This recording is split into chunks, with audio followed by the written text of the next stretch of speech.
Hi, friends. It's been a while since I've been on, and tonight I want to talk about old man's thoughts, concerns, things like that. Major concern of us who are over 65. Um, well, we're still fairly strong. We can lift bags of salt for the water softener. We can still pick up 24 bottles of water in a case at Kroger's or wherever. So we can still do that at 65, but how about 75? How about 76, which I am?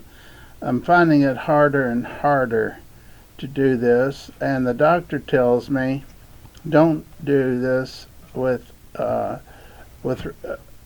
at all because your bones can break. As you get older, the bones lose the calcium, and I do take supplements of calcium. I think there's 600 milligrams each. Take two a day. I reserve at least one of those for nighttime. Well, I may take one in the morning or forget to take it, but I will take one at night because calcium will help you sleep.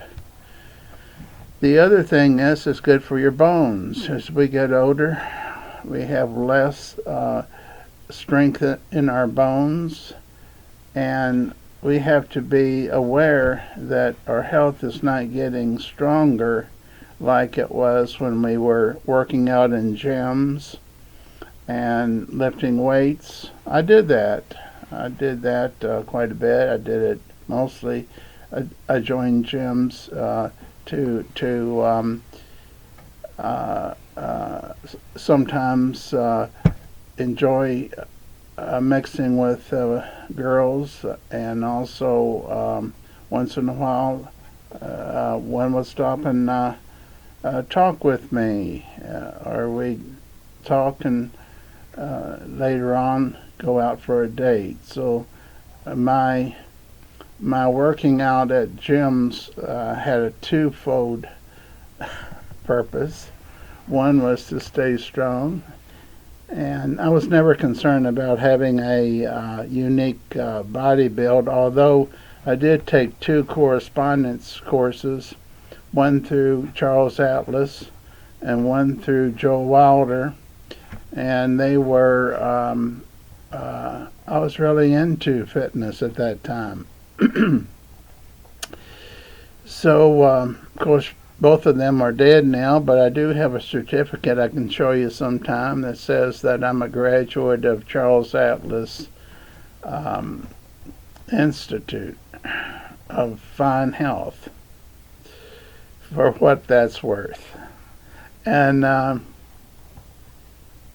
at 76 years old, the concern is getting forefront in my vision, and that is to take the right vitamins, enough vitamins, not overtake. If you overtake, which I did yesterday, I had major problems that I won't really discuss, but digestive problems in particular, by taking too many supplements.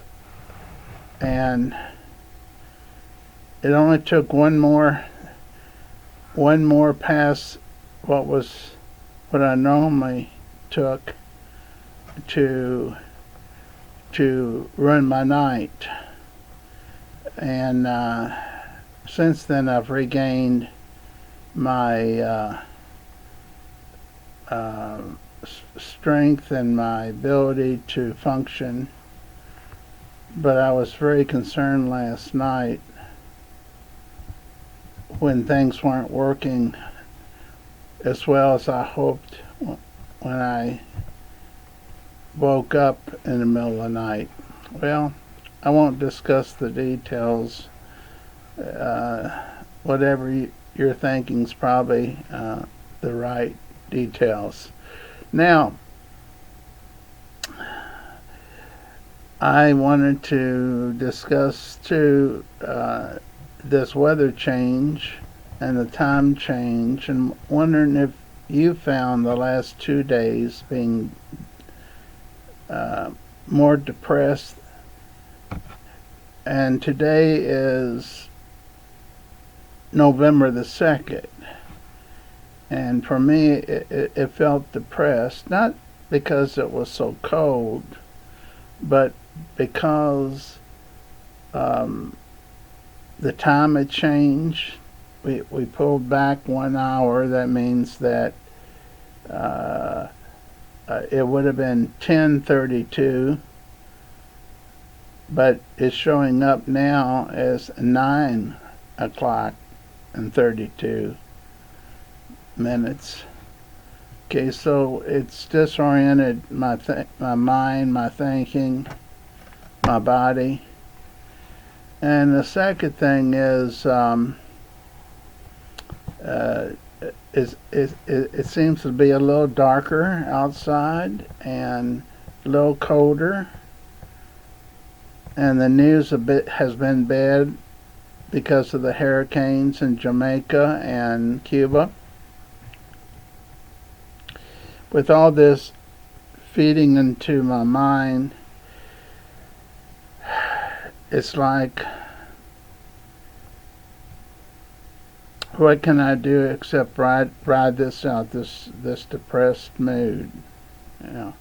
Now, for some people, they wouldn't dare say that they were depressed. They want people to think they're above that.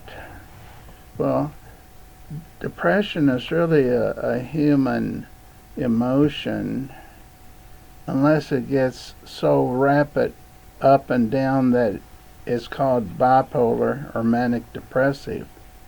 Now, that can be quite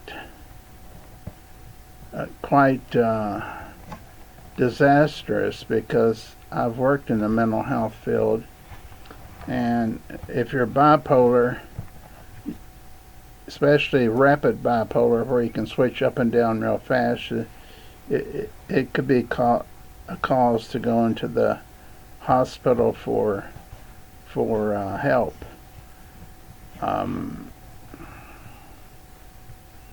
I'll just leave it there, because I could give all sorts of examples of situations that did not end up pretty, because a person had bipolar.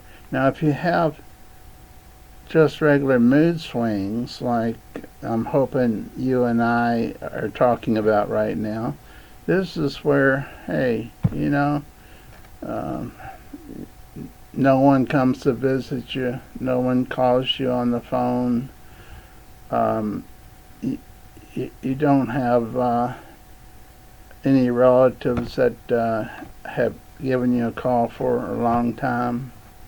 And if you're not married, you're lonely. You're lonely, and loneliness is a terrible thing.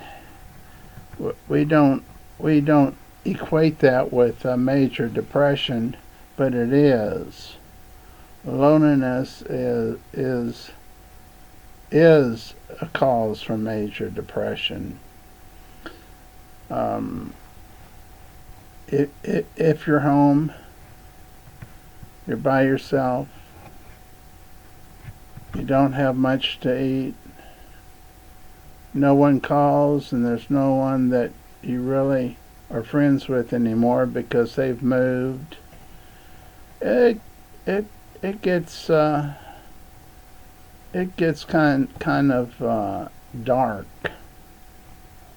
Your mood gets down. The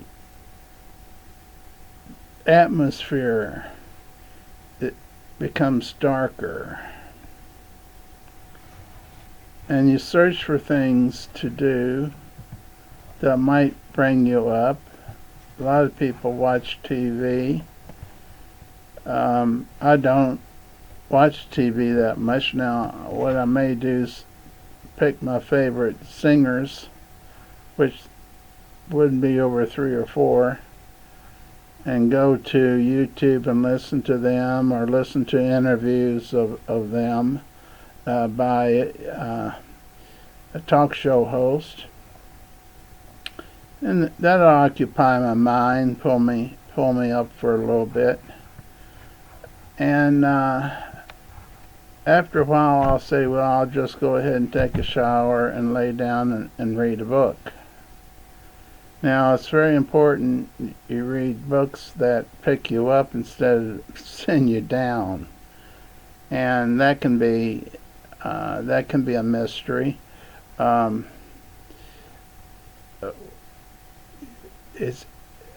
do buy books through the mail. I got one yesterday. And believe it or not, it's a study of people's experience on near death. These are people that about 300, I think. 300? Can you believe that? That were studied, that had been in the hospital and supposedly died, but for some reason came back to life after they were declared dead, and they tell their story. That sounds gruesome to you, doesn't it? I mean, it really you say, Jim, that's not going to pick you up. Well, it depends what book it is. The one I just started here, I'm not sure that it is what I would say authentic or accurate. Let's use the word accurate. It's authentic in that the 2 people that wrote it interviewed the people, or at least read the letters. They did surveys through the mail, and they quoted very much their experiences, which were mostly very, very happy. But then you pick up another book on the same subject of life after death, and you get people quoting terrible things that they see. We're talking about heaven and hell experiences here. And Dale Moody, I think that's the one, wrote the first book on it. He's a doctor. I think it's Dale Moody. All his were positive. And then other people started. His was accepted as legitimate as far as him being a MD doctor and all. So other people started writing book after book after book after book and got all sorts of different takes on what they experience. So I've almost, and I do this sometimes, when a book gets me down, or it could be a TV show for that matter, or a record, it could be music, a band. If it starts pulling me down, I pull it off. So the book I started last night, I may not give it much more of a chance other than maybe a half an hour to an hour. If it doesn't pick me up, it'll be given away. That won't stop me from buying other books on the subject, because I'm very interested in what I read as being discerning. I'll discern it to be the truth. It will, watching them talk or looking at the words that they wrote, I try to discern, is this person doing this for money? because they know people are interested in this, or are they just, or is this the truth? And that that's something that's called discernment. When you say it's accurate, it's based upon everything I believe, it's been based on everything I've been taught, it sounds right on target, so I'll read this book. Or now let's get off this subject for a minute and talk about health. At our age, health is probably number one, other than money. And I'm not going to talk about money tonight, because that's that's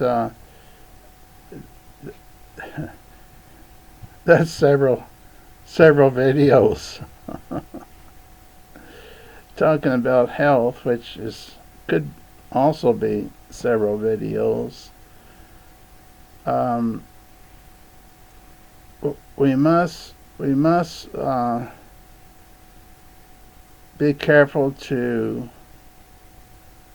eat food that's not expired. I'm talking about if you buy bologna and hot dogs and stuff like that, look at the expiration date. You can tell I'm not a big eater, but if I was buying steak and roast and all that stuff, even more important, because they won't have as many preservatives in it. They expect you to take it home and cook it right then. Canned vegetables and fruit can be okay at the expiration date, or maybe shortly thereafter, but look out for the dents. If anything's got dents, rust, toss it. I drink purified water, but not always. If I get up in the middle of the night and I'm thirsty, I'll just drink. I got paper cups in my bathroom. I'll just turn on the faucet and drink a little bit of water there. One must be particularly careful in your drinking habits of alcohol. What we drink, what we may have been drinking in our teens and 20s and 30s, needs to be lowered. Very much so. Very much so. And if possible, to eliminate drinking completely. For those that don't stop completely, I would highly recommend staying away, or very much limiting the hard alcohols. Not to give permission to drink beer and wine, which are fermented and not distilled, but wine can do just as much damage as hard liquor. There is a reason for the word winos. The thing about wine that makes it so dangerous is once you find the perfect wine that you really enjoy, and it's sweet or whatever taste it is, you'll drink too much and you won't know it. You won't know it.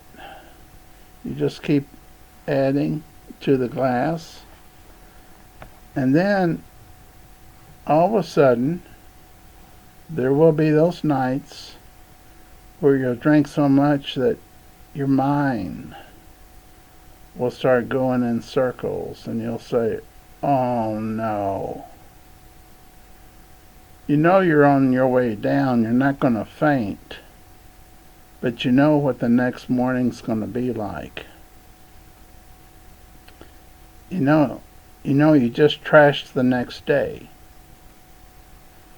Now with beer, which is half the usually maybe toward half the alcohol content. You don't have quite that impulse to drink that much. Although I do know people that do, that drink so much that well, they just couldn't keep a job. They were fired. They ended up with a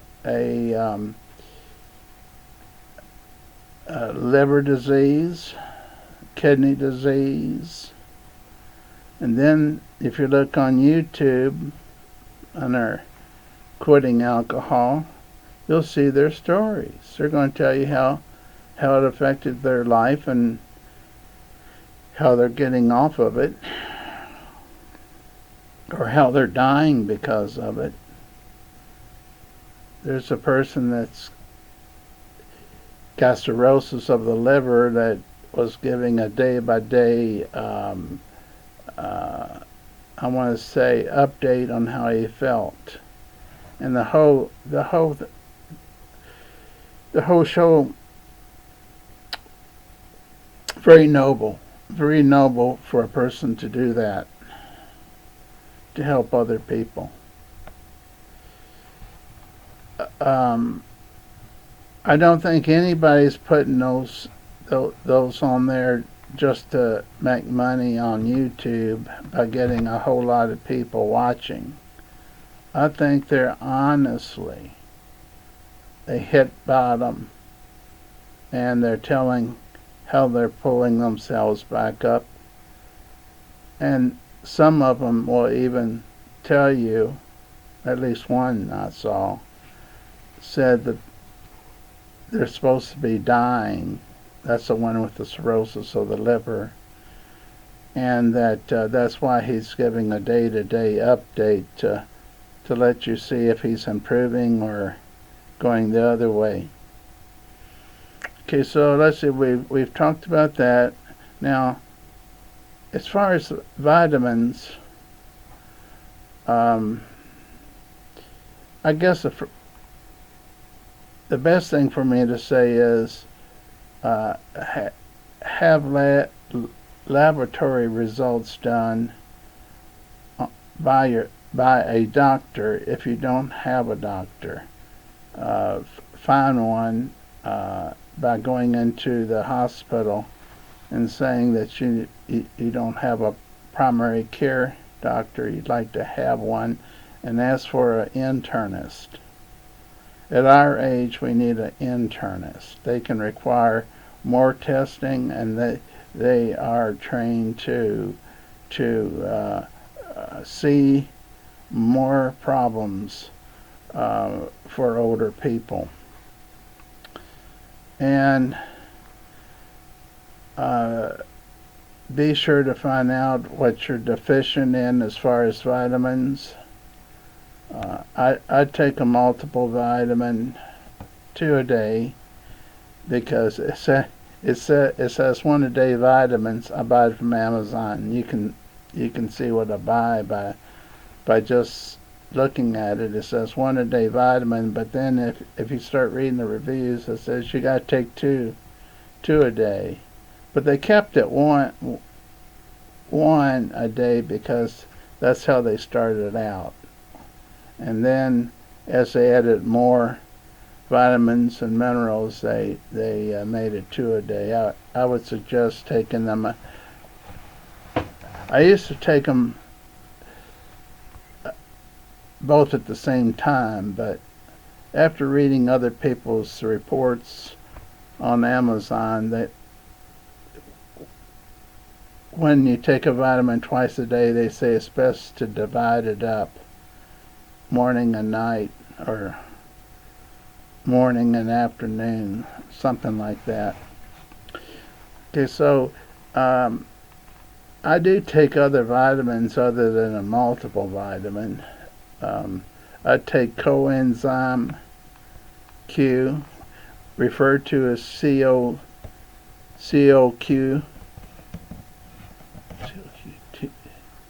10, COQ10, I think. That's for the blood system. I take fish oil with that. Little did I know I was supposed to be taking 2 fish oils until about the 3rd bottle that I ordered from Amazon, and it was take 2. So I take them morning and night. COQ10. That's the correct terminology. And many different companies sell it. Read the reviews, see what you think. Experiment if you want to with different ones based upon how you feel after taking them. So those 2, because see, everybody in my family except my nieces have died from health related problems, from death of either heart attacks or strokes or what's the other thing?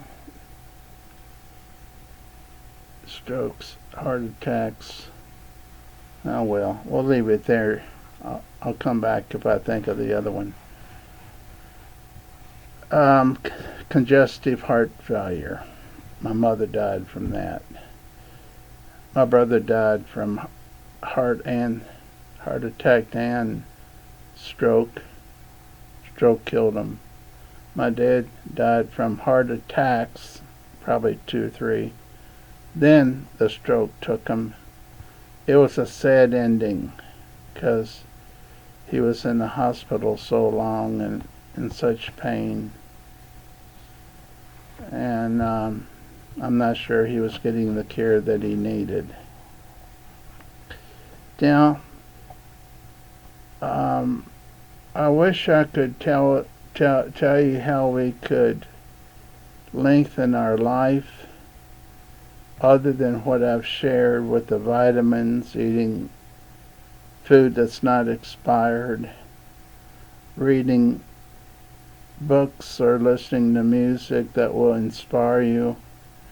But right now, that's where I am. I call a couple of people a day who are older than me that I know are more depressed than I probably am during any day. I don't see myself as depressed most days. I call it feeling normal. I feel normal today. And I blame it upon the fact I hadn't. And you'll see that this on the updates that I did for COVID. Had it three times, and it turned into long COVID. And it's like I have no feeling. I have no energy. I'm just sharing this, not for your sympathy, but just saying it took away my energy. My breathing was affected in the beginning, but very seldom do I have a breathing problem.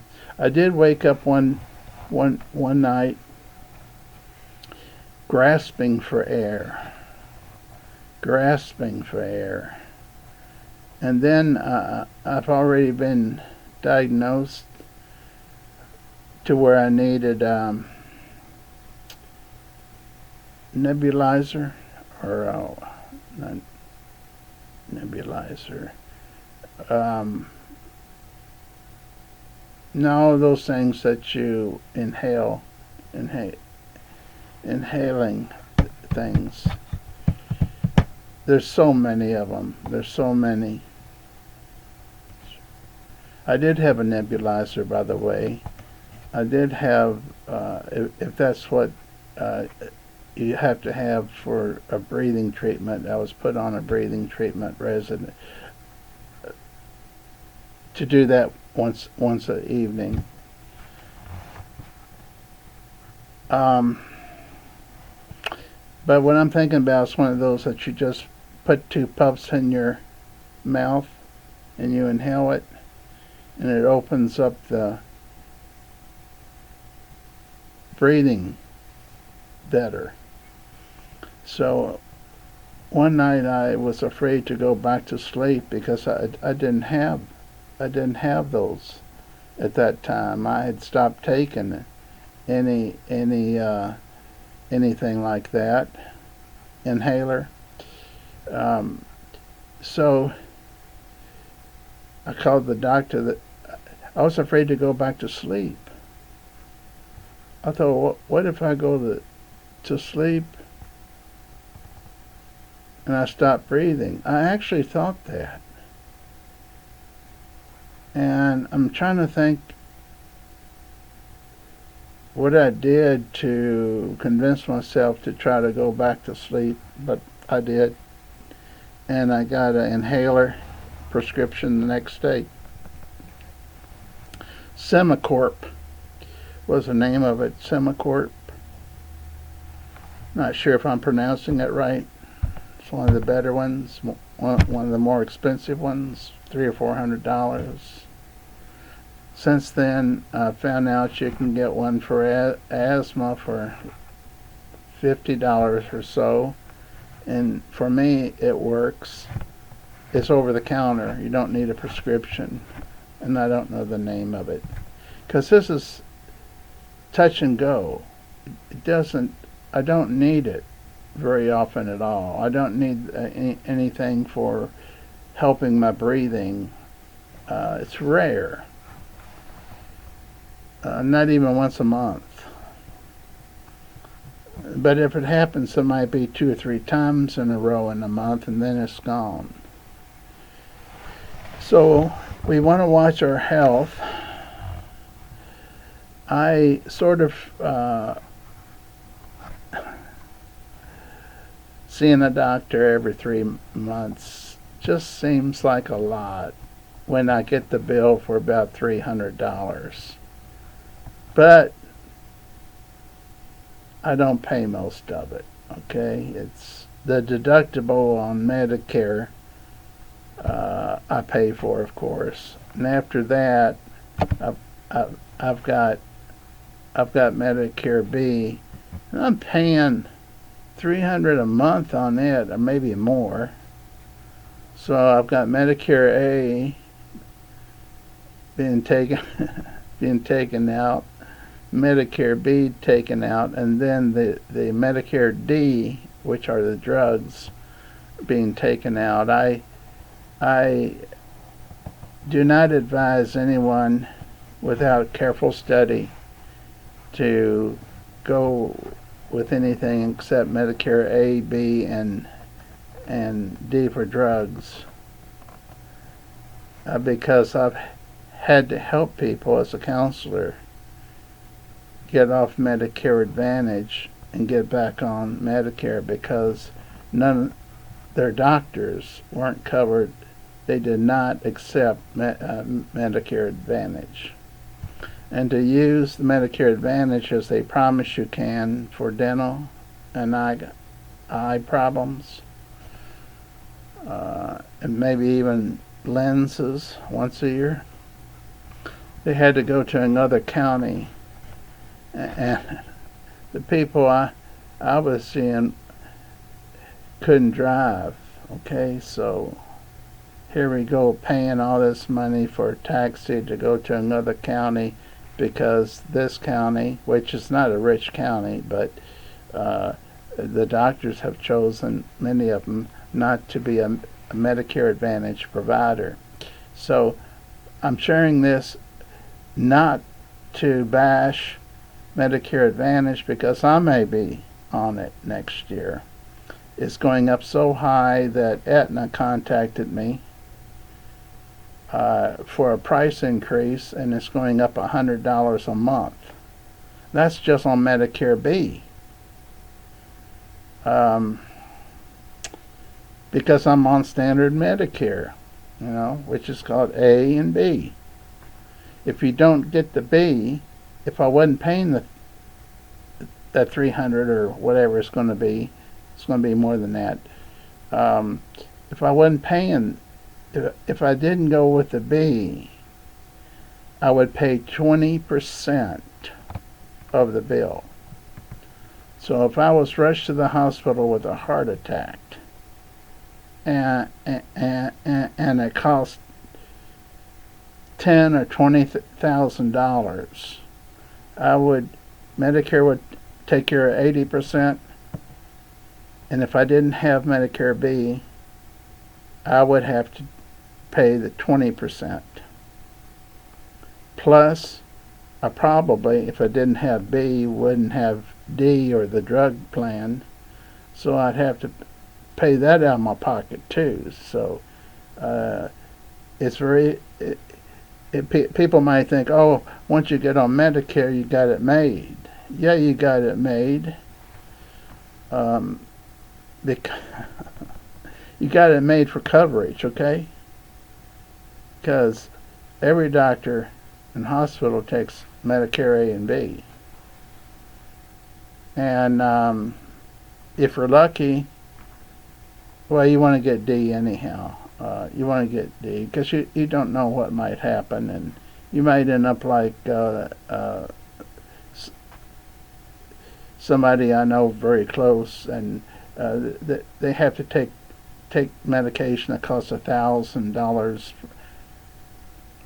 per session. It's a needle. It's for prevent cancer from coming back. Well, you wouldn't want to pay $1,000 every 3 months, would you? So you would go ahead and get the Medicare D plan. Always go to a agent to talk about Medicare B and the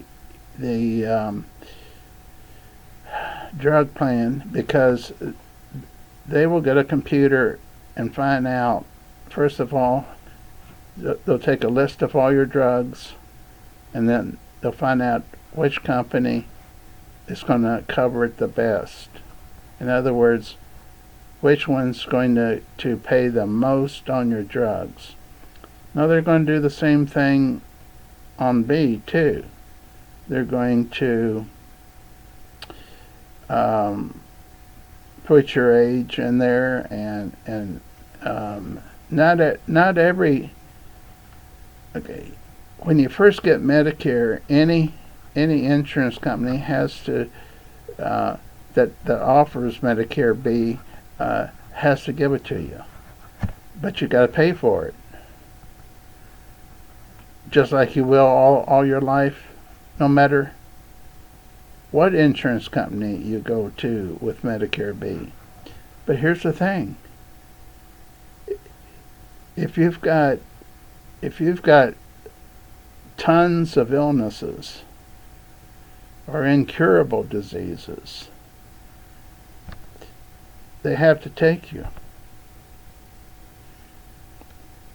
The first one you contact when you join Medicare, at least it was this way when I was in, they have to take you regardless of the number of diseases you have.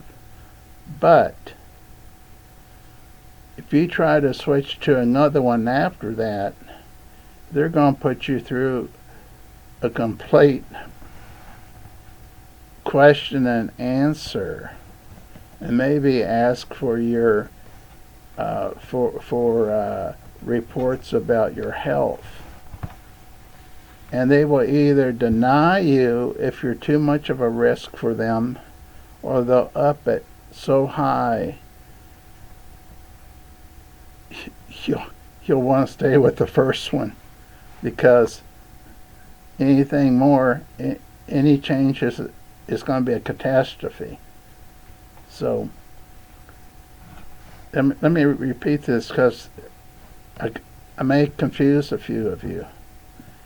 When you're 65, if you get Medicare then, and some people delay it, but that's okay because they're working for someone that covers them in their insurance plan. But when you get Medicare, you gotta get, if you get B, any insurance company that will cover B, and there's several choices of the B too. I mean, from top tier to low tier, they have to take you regardless of your health. But after you've once enrolled in Medicare B with a company like Aetna or Cigna, if you change, they will consider everything that's ever happened to you, like cancer, stroke, heart attack. And this is where